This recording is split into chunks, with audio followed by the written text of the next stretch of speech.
이때와 지금은 대통령께서 권한 정지 상태인 경우하고 완전히 거리된 상태하고 상황이 좀 다른 거 아닌가 생각을 합니다.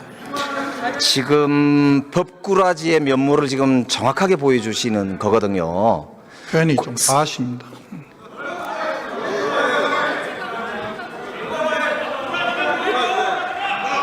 지금 예, 장관님. 예. 지금 법제처가요, 헌법주석서라는 걸 발간을 했거든요. 거기에 보면 대통령 직무대행의 범위는 현상유지 위주로 해야 된다, 새로운 걸 하면 안 된다, 이렇게 되어 있고요. 서울대 총장이자 한국법학교수회 회장인 성낙인 교수 헌법학 책에도 권한대행의 범위 밖에 있는 게 헌법재판소장, 헌법재판관, 대법원장, 대법관 등의 임명이라고 명시되어 있습니다. 이 견해에 대해서 어떻게 생각하십니까? 우리 헌법에는 대통령 권한대행의 권한 범위에 대해서 특별한 규정이 없고 학계나 실무에서는 다양한 견해가 있는 것으로 알고 있습니다. 장관님 견해는 어떠십니까? 저는 여러 견해 중에 여러 가지 상황을 나누어서 설명하는 경우도 있습니다만 권리와 사고는 다르다고 생각을 하고, 그 다음에 이 헌법재판소 구성을 입법, 사법, 행정으로 나누어서 임명하도록 되어 있는데 지금 문제되는 부분은 행정부 몫으로 되어 있는 부분이라서 총리께서 필요성이 있다면 임명할 수 있다고 생각을 하고 그렇게 총리께서 판단하고 결정한 것으로 알고 있습니다. 자, 한덕수 대행이 12월 26일인가요? 담화문 발표한 내용 아시죠? 거기 보면 헌법기관 임명을 포함한 대통령의 중대한 고유권한 행사는 자제하라는 것이 우리 헌법과 법률에 담긴 일관된 정신입니다 라고 한덕수 대행이 본인 입으로 직접 발표한 발표문이에요. 이때와 지금은 대통령께서 권한 정지 상태인 경우하고 완전히 거리된 상태하고 상황이 좀 다른 거 아닌가 생각을 합니다. 지금 법꾸라지의 면모를 지금 정확하게 보여주시는 거거든요. 표현이 좀 과하십니다.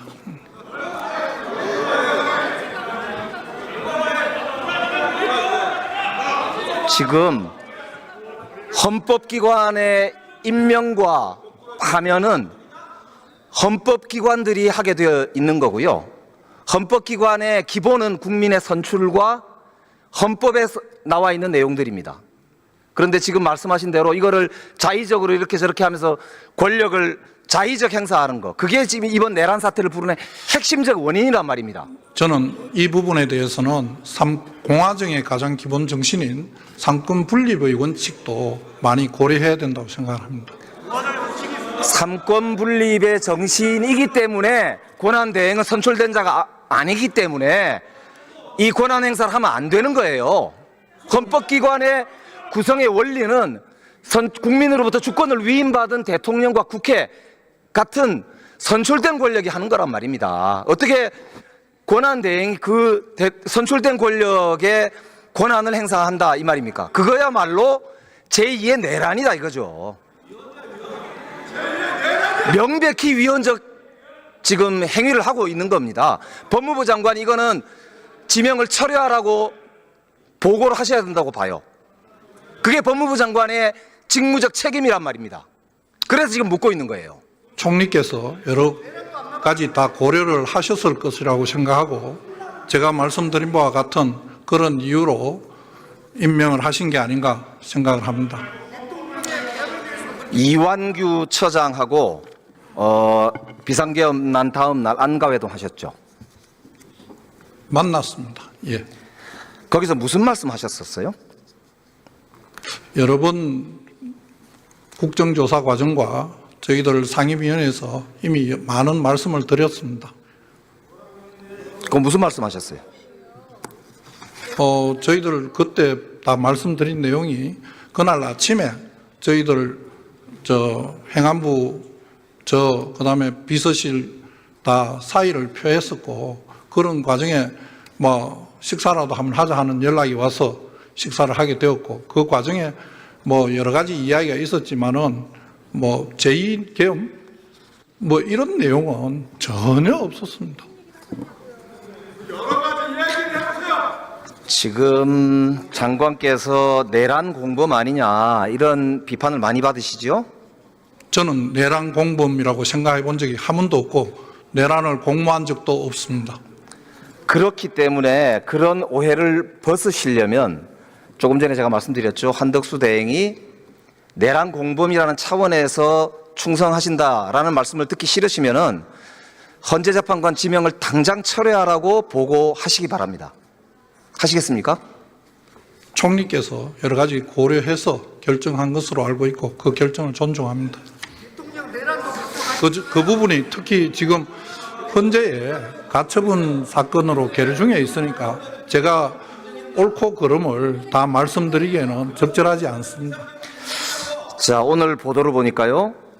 윤석열, 김건희 부부가 대통령 관저로 갈 때 500만 원 정도의 캣타워, 2천만 원 정도의 흰옥기 욕조가 설치됐었다. 그런데 이사 과정에서 이게 운반이 됐다라고 하는 정황이 나왔거든요.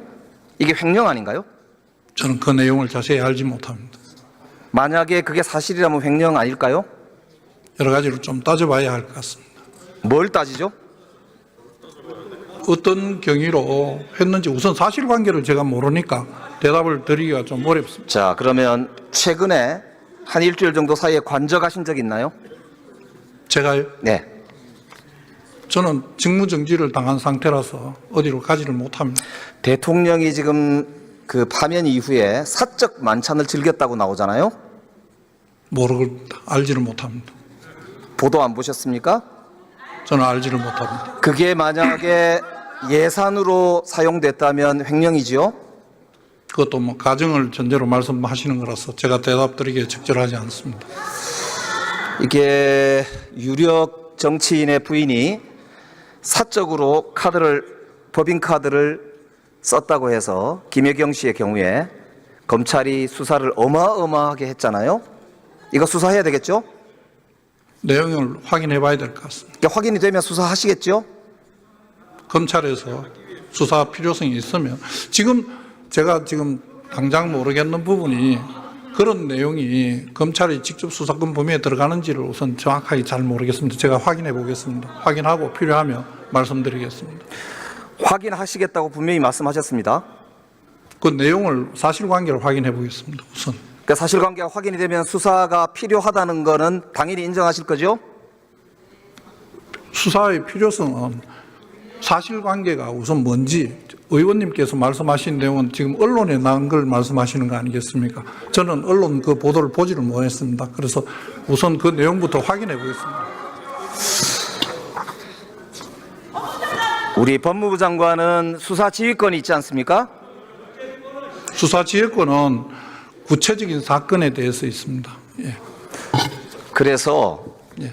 내란 우두머리 혐의로 지금 정말 우리 대한민국 역사를 정말 어떻게 표현해야 될까요? 박살을 낸 내란 우두머리 혐의를 받고 있는 분입니다. 이런 분이 이런 횡령을 하는데 법무부 장관이 그렇게 소극적으로 답변하셔야 되겠습니까? 사실 확인해 보겠습니다. 이거 사실 확인되면 바로 수사하시기 바랍니다. 확인하겠습니다.